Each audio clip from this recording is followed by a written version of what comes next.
last time on Sailing Diablo. Yeah, that is an amazing rainbow.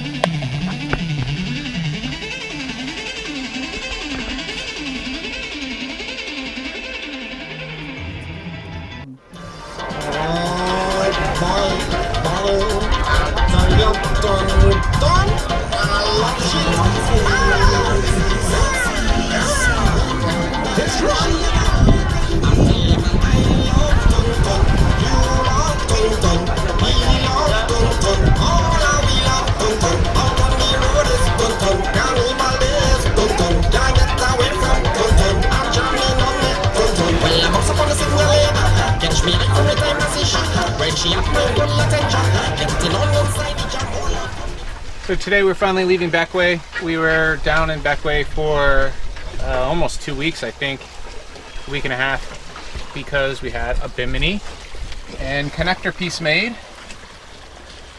Alec made it.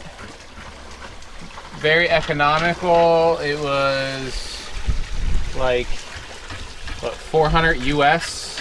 Less than that. No, right around 400 US. And then we bought the material and brought it from the States, so that was about 150. So 550 for the bimini and connector.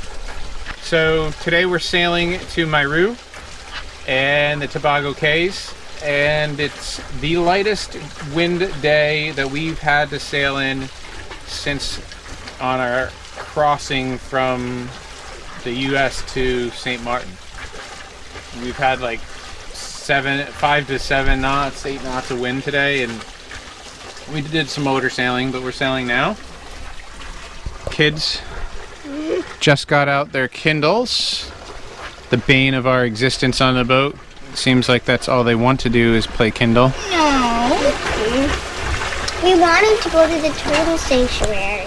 Well, we'll be back in Beckway on the way back north. I think we're not going to the ABCs and Columbia and stuff. We're going to come back north because there's so much that we've missed by zipping down south so fast.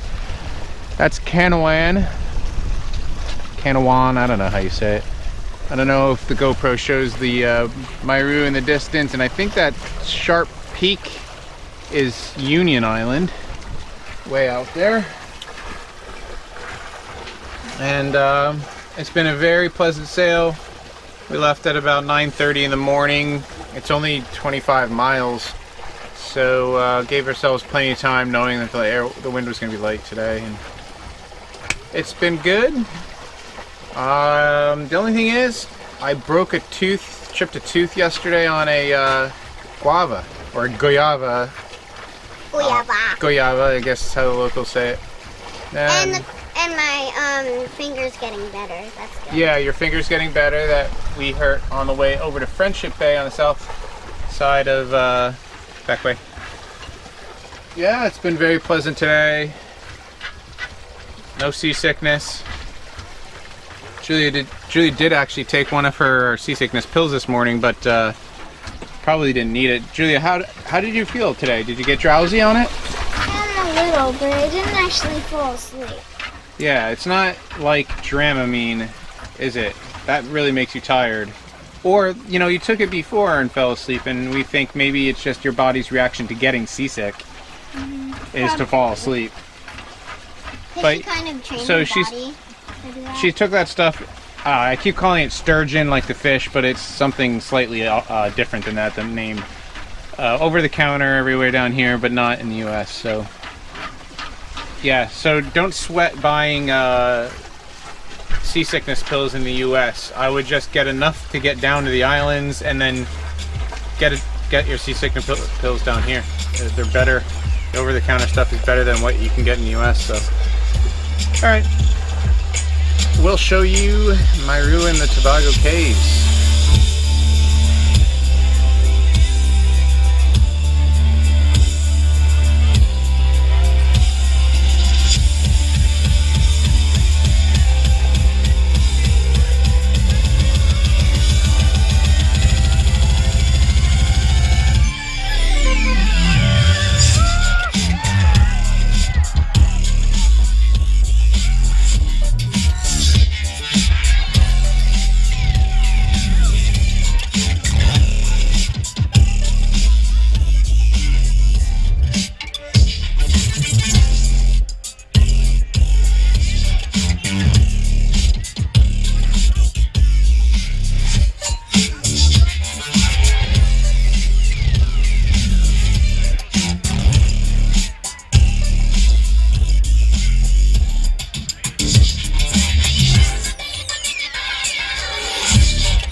look so cute.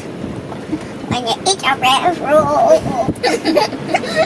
Julia's eating a breadfruit. What do you guys think of that schooner? That's a beautiful schooner. It's anchored right behind A us. schooner means it has two masts, but the mast in front is shorter. Yeah.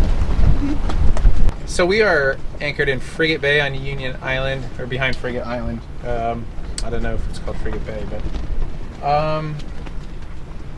last night we moved from Salt Whistle to Clifton, where Happy Island is, down on Union, kind of in a hurry. We were in Salt Whistle less than a day, and that wasn't exactly planned. We really liked Salt Whistle Bay, and we had a really sweet spot there right up next to the beach. But shortly before noon, I was downstairs, and I guess we were anchored near kind of a derelict boat that had some locals living on it, and one of the girls came over asking for water, and so we filled up her water bottle. And the girls, we said that we were going to get the hair braided, and she offered to do it and said, no, I can do it right on your boat. No, I'll come right back, I'll do it. And so there was our first mistake. Don't anchor right next to a derelict boat full of locals that are very poor and clearly don't have anything. Maybe anchor on the other side of the anchorage. It probably only takes a few hundred yards to keep them away.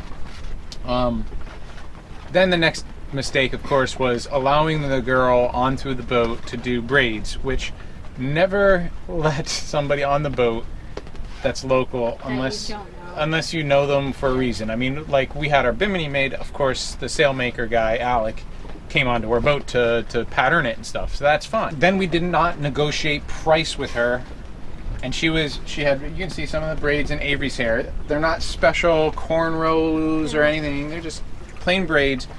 Took her less than an hour to do both kids, and on the second kid, she was doing Avery's second, she mentioned that, they charge $300 US in the village per person, $600 US for this, and I was like, no. And then I think she said, oh no, 600 EC for two, which is still ridiculous. That's 200 US for an hour's worth of work.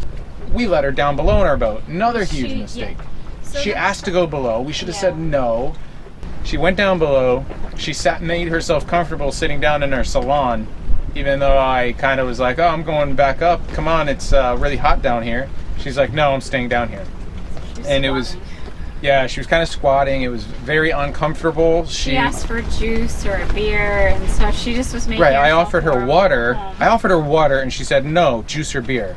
I was like, so she asked for 300 EC for braiding, which is 100 US, and mind you, Alec charged 60 EC an hour to do our bimini.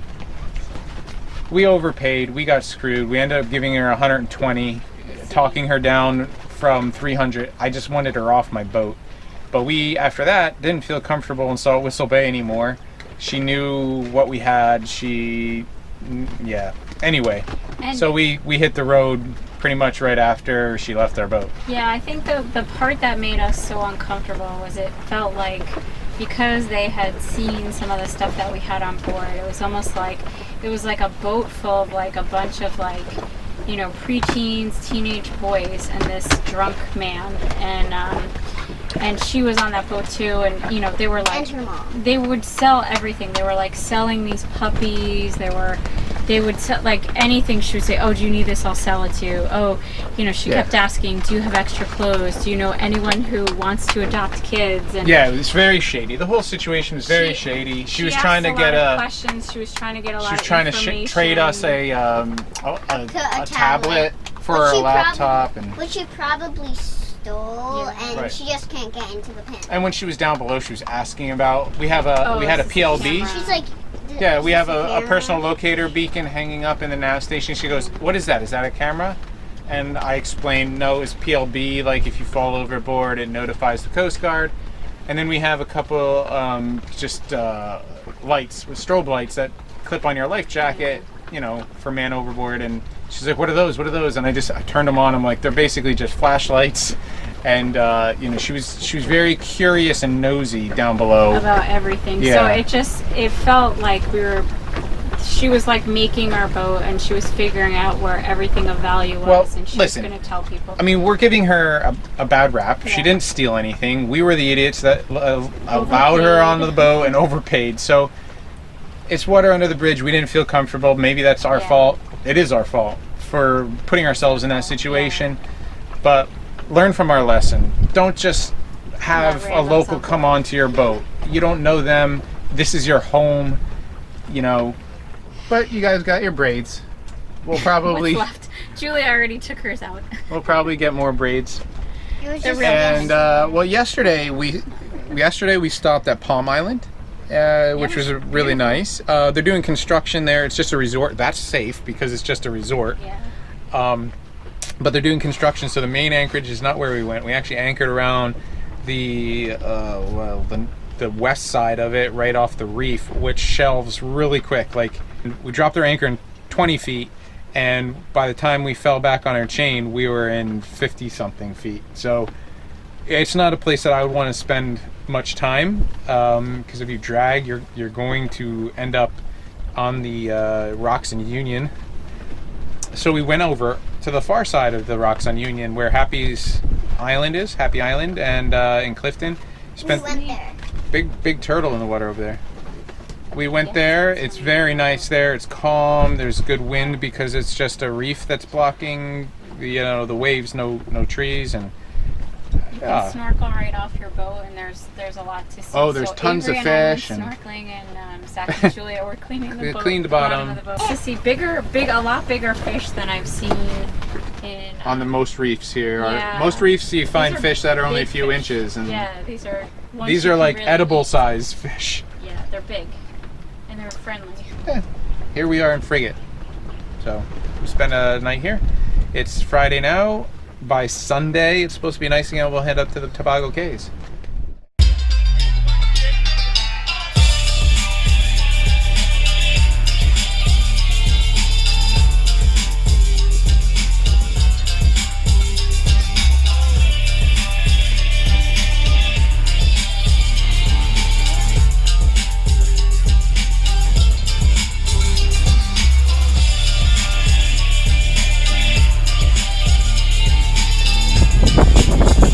Jump!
Remu in the Tobago Cays, and we are here to have a dinner, a barbecue dinner. Over there they're cooking us some fish and chicken, and this is a really nice beach. They have swings and some games, a bunch of picnic tables, and you can walk around the island and the trails.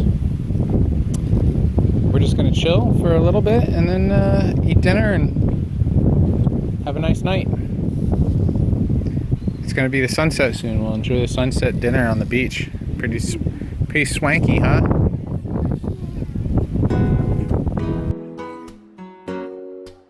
Next time on Sailing Diablo. There's Grenada. Granada, Grenada, tomato, tomata. That's the only functioning water from Cuba to Venezuela. We're proud to say that. 177 years old.